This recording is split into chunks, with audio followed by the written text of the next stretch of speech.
afternoon, dear all. And today topic is bail. So it's a very important aspect in criminal practice. Whoever practices on the defense side, main concern will be to bring out the person who is already in the custody, either in the judicial custody. So before I start, the bail is a right and the jail is an exception. Bail is a right and jail is an exception. Why it is called like this? The Article 21 of the Constitution of India states that no person shall be deprived of his life or personal liberty except according to the procedures established by law. This is the fundamental rule where the accused is entitled for bail. And the other, as per the canons of the criminal jurisprudence, the accused is deemed to be innocent unless and until the accused found guilty. And the presumption of innocence is always there in favor of the accused in a criminal trial. So we need to take bail. Bail, as per the law lexicon definition, it is not defined in the Criminal Procedure Code. Bail to set liberty a person arrested or imprisoned on security being taken for his appearance on a day and a place certain, which is called a bail. So bail is taken for a person who has been arrested or imprisonment on the production of sureties by two individual persons, that the accused person shall appear at a certain place. In this case, it will be called as a court. In the court, as and when required, as and when the summons are issued for the purpose of investigation. Now the next question is bailable. What is bailable? Bailable is the capable of being bailed is called a bailable. Now we need to go for the other definition of an offense.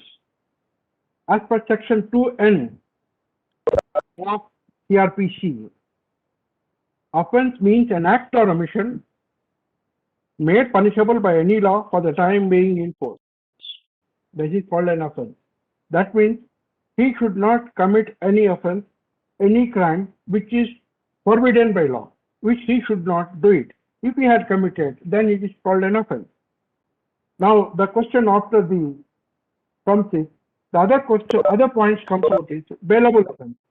Bailable offense means an offense which is shown as bailable in the first schedule of the Criminal Procedure Code. So all the offences are in detail mentioned in the first schedule of the Criminal Procedure Code, and it also deals with the classification of offences, which are called as bailable and non-bailable offences. Now, the bail always depends on the person. The bail always depends on the offense for which a person has committed. There are two types of offences. One is cognizable, the other one is a non-cognizable offense. The cognizable offense means an offense for which, and a cognizable case for means a case in which a police officer may, in accordance with the first schedule or under any law for the time being in force, arrest without a warrant.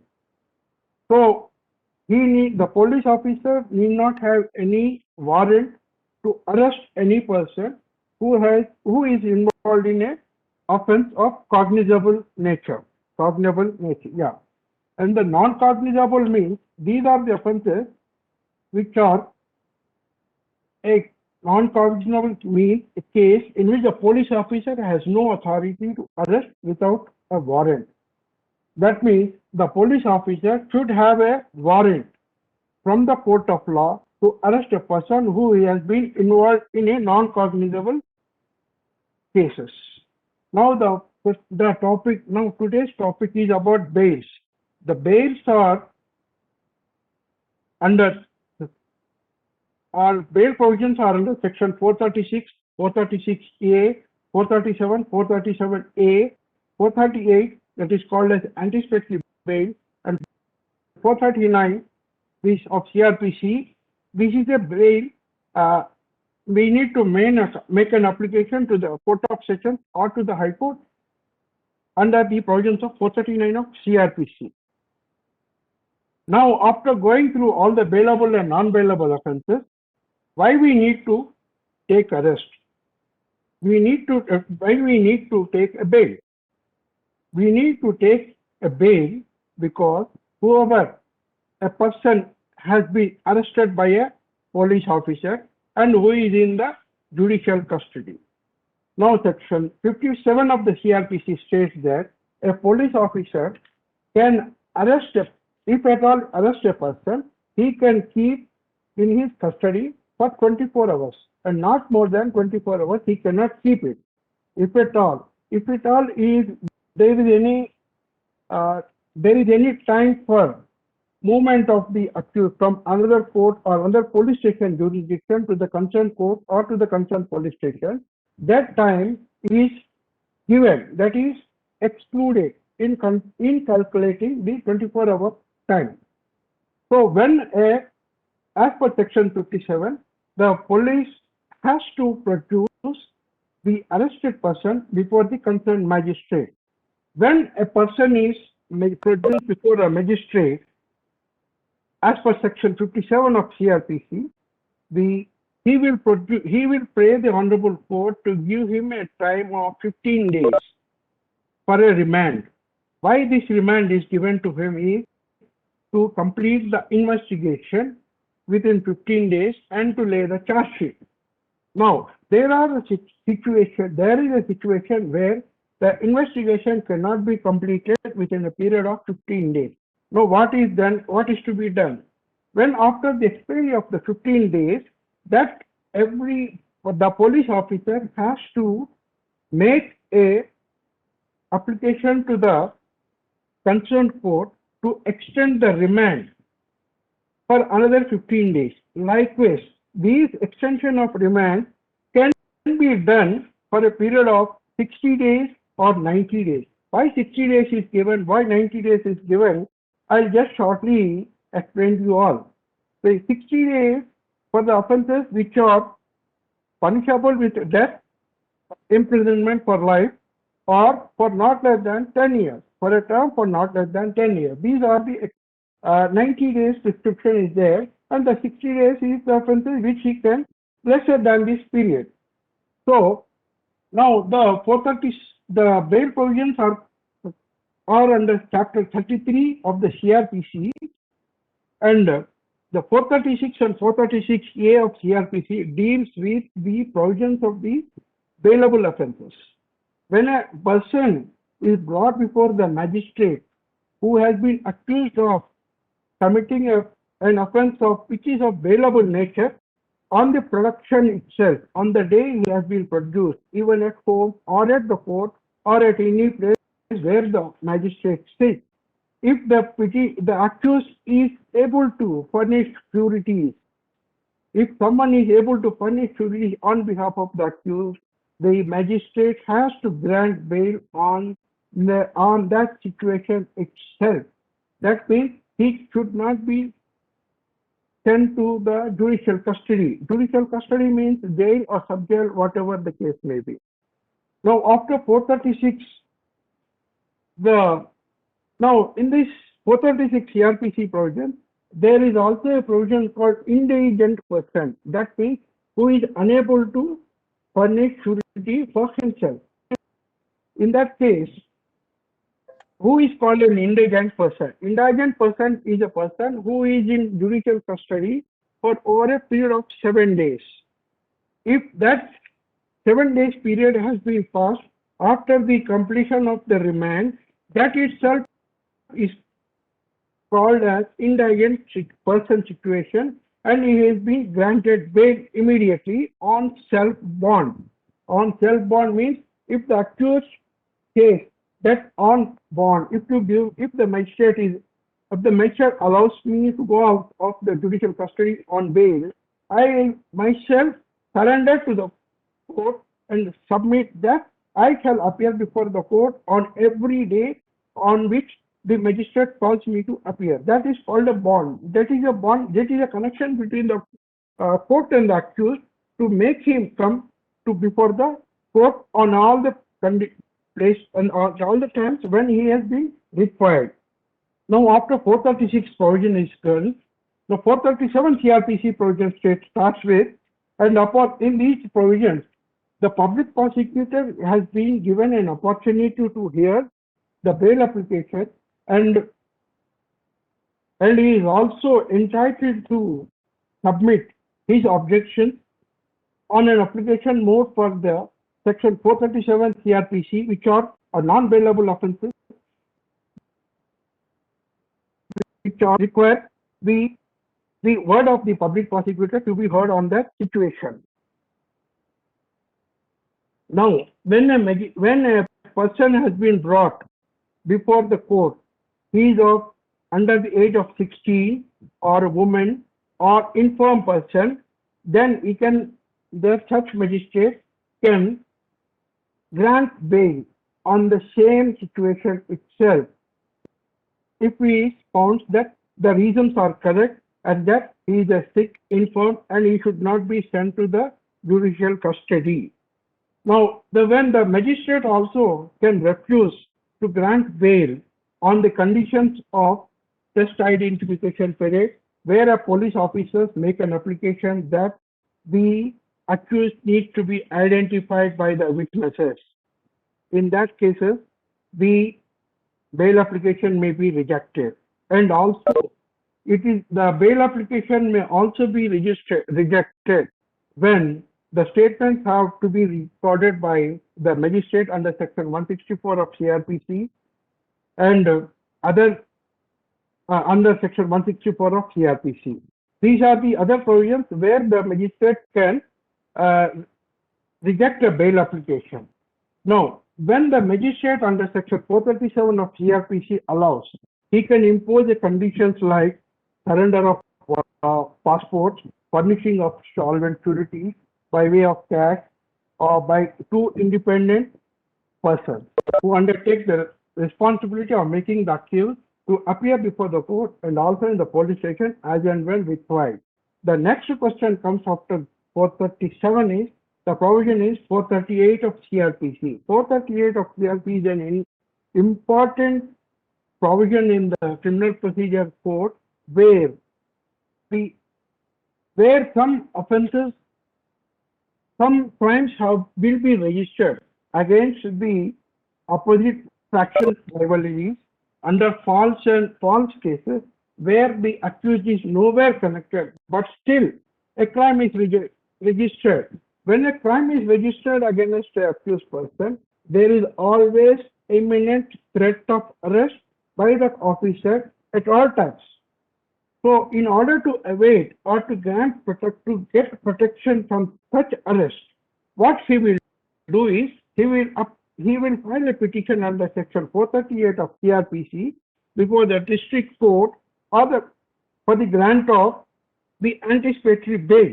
The anticipatory bail will be granted basing on the facts and circumstances as levied in the offense in the FIR, and also in the participation of the accused, if any, it is there it is reflecting on the complaint, in the complaint. So the 438 is a provision for the accused to get a protection from arrest. So in anticipation of arrest, it is called as in anticipation of arrest, it is called as anticipatory bail. Now, very recently we have come across a term called a transit bail. Transit bail is the place where the transit bail means a person lives outside the state of the FIR, where the police station is. Say, for example, if a police station FIR is registered in Delhi, the person lives in Bombay. Now, the bail period, he will apply at the regular court where he lives for a bail, in anticipatory bail, and he will get a bail, a period for a small period, if say for 1 month or 2 weeks or something like that. In that 2 weeks, he is being allowed to go to the police station where the FIR has been registered and apply there a regular bail or anticipatory bail or whatever as may be the case may be. This is called as a transit bail. Now the question is, uh, when arguing for the anticipatory bail, three things has to be very, very carefully noted down. One is flight risk. That means we should assure the court that we will not run away from the place of the country where we live. That is called flight risk. We don't go out of the country, and we will be able to appear before the police station as and when required, and we will not tamper or influence the witnesses, whoever have been mentioned in the complaint. So these are the things which have to be taken care of while we take a anticipatory bail. Now the other question is 439 of CRPC. Now how to get a bail? The procedure for obtaining bail and the provisions which are explicitly liable by the Court of Sessions is called Section 439 of CRPC, and we need to move an application under the provisions of Section 439 CRPC for the offences which are exclusively liable by the Court of Sessions, which are listed in the offences scheduled in the first schedule of the CRPC. The magistrate has no power to grant the bail for the offences which are not covered under Section 437 under the provisions of the 437. Now, there are some special provisions where the magistrate can grant bail as per Section 167 of CRPC. And as per the Section 167 of CRPC, the charge sheet is not filed within 60 and 90 days. The magistrate is having power to release the accused on bail. This is called as a default bail. This is a beautiful power in the hands of the magistrate to grant bail, though he is not having power to grant bail which are for the offences which are exclusively triable by the Court of Sessions. Now the question after this, now 436, 437, 438, 439 are all the provisions which deal with the bail provisions.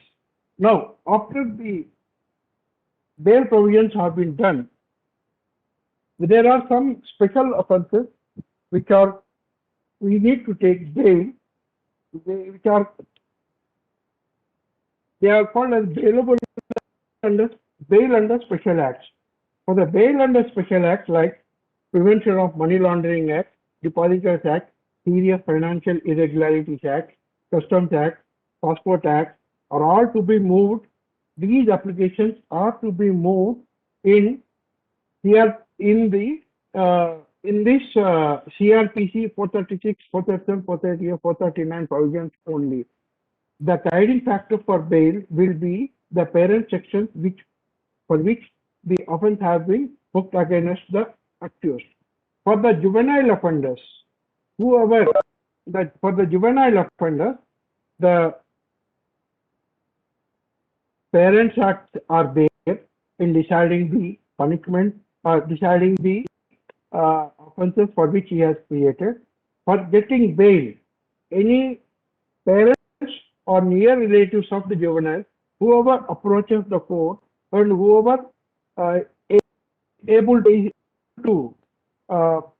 take custody of that juvenile and bring him before the court as and when required, and on those securities, and the juvenile will be enlarged on bail. Now the procedure is how to get a bail.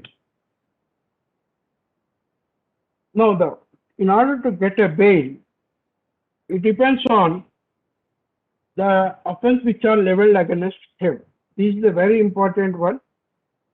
To get a bail, we need to see the offense which is leveled against one, against the accused, whether it is a bailable offense or it is a non-bailable offense. Now the question after that comes is the provisions in which the application has to be moved, either 436, 437, 438 or 439. And the stage of investigation is very, very important. When we say that the investigation is completed, it is liable to be filed as charge sheet has to be filed. Then the investigation is completed. Then the accused is liable for bail. So in that condition, the bail is also granted. The period of the accused in judicial custody is another important vital factor in paying the honorable court for the grant of the bail. And presumption of innocence, it is always there, and it should be stated repeatedly in every bail application and in every argument that the accused is innocent and is no way concerned with the crime and is ready and willing to abide by any conditions and is also abide to furnish surety as and when required by the honorable court. And these are the other things which have to be taken care of while arguing a bail application. And in the gravest of grave cases, any non-mention of overtax, that is, any direct thing an accused is being framed in a murder case where he is nowhere concerned, no overtax have been attributed to these accused. In that situation also, the bail is also granted. Now, I have been also asked to say about something about the sureties also. The petitioner, now I will read out a bail order. The petitioner is released on bail on furnishing of self bond of 10,000 with two sureties or like sum. So in that case, what this means is a bond of rupees 10,000 which has to be given by the accused, and the two FDR for rupees cash sureties for 10,000 each. It has to be given by the two individual concerned who respectable to individual relatives of the person who is inside the prison. And if the FDR, if the property certificates have been furnished as surety, in that case, the property valuation it should be done through the concerned police station, and after the filing of the police valuation report, the accused will be released from jail. Now, what is the period of if the period of when a period is what will be the situation where the investigation cannot be completed in 60 or 90 days? That means the accused is entitled for default fail. With this, I completed the today's class. Yes, sir. This is my first question. This is Advocate Abhishek from Mumbai.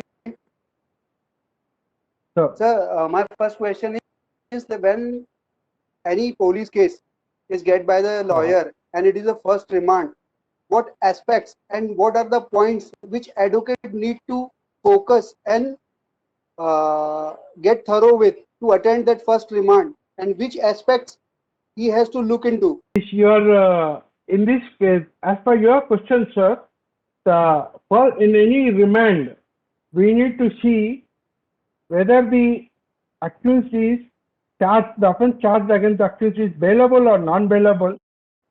That is the first important aspect.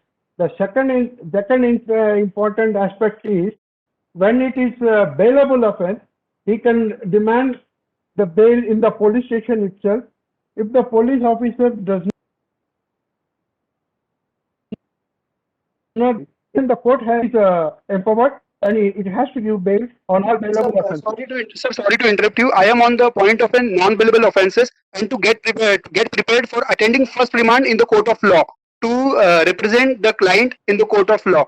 When a person is charged with a non-bailable offence, and is brought before the honorable court, we need to go an application on section 437 of CRPC, and we need to go through the involvement of the accused in the remand report and the stage of investigation, and also, if required, the public prosecutor needs to be a copy has to be served on the public prosecutor, and an opportunity to hear the public prosecutor is also to be given by the court.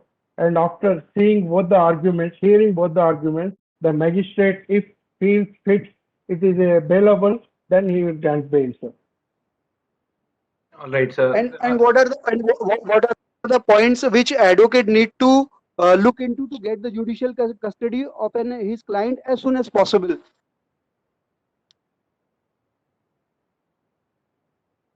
Out of the judicial custody. From police custody, he need to obtain judicial custody so that he can immediately apply for a bail before the judge. So what points and what aspects he need to look into so that he can get a judicial custody of his client as soon as possible?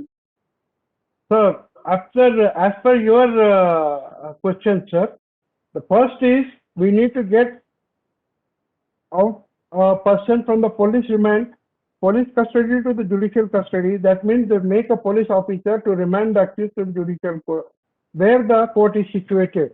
That is the first priority of any defense advocate, to see that the officer remands the accused to the judicial custody. That means produces him before the magistrate. That is the first and vital important. If the police officer violates section 57, if he keeps within more than 24 hours, he cannot keep any person in his custody for more than 24 hours. If at all he keeps, he is answerable as per the manual, and he is also answerable for the omissions which he has not done, which he has done by not producing the accused before the magistrate. All right, sir. Yes. This is Arun Srivastava. In fact, can I attempt Mr. Abhishek's query first? Let me try to explain what he is trying, in fact.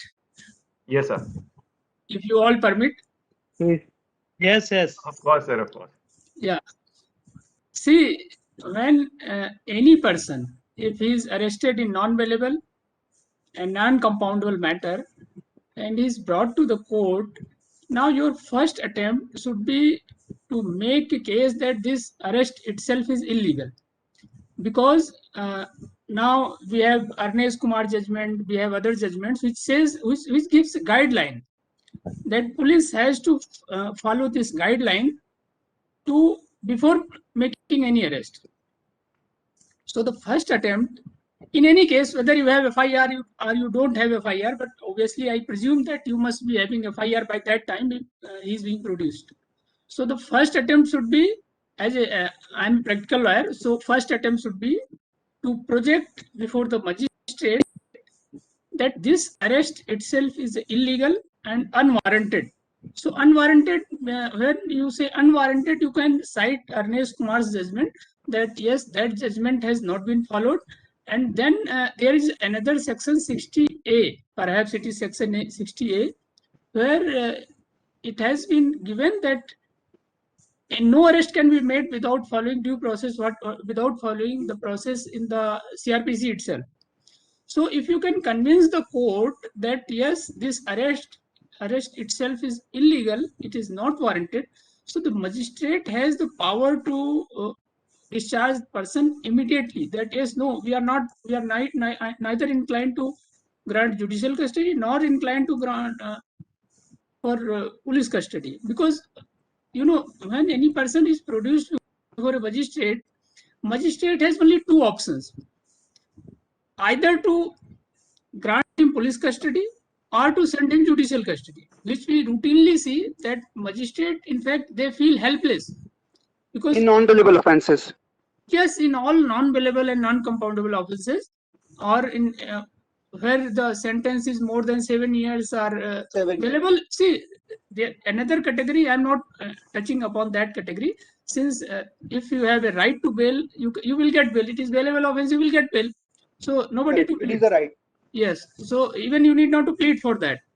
Magistrate himself will offer, okay, all right, give him so and so bond immediately after production of accused. So if it is a non-bailable offense, so you have to prepare to first attempt that this arrest is illegal and without following due process. Arnesh Kumar judgment is, luckily we have. Earlier there were no such judgments.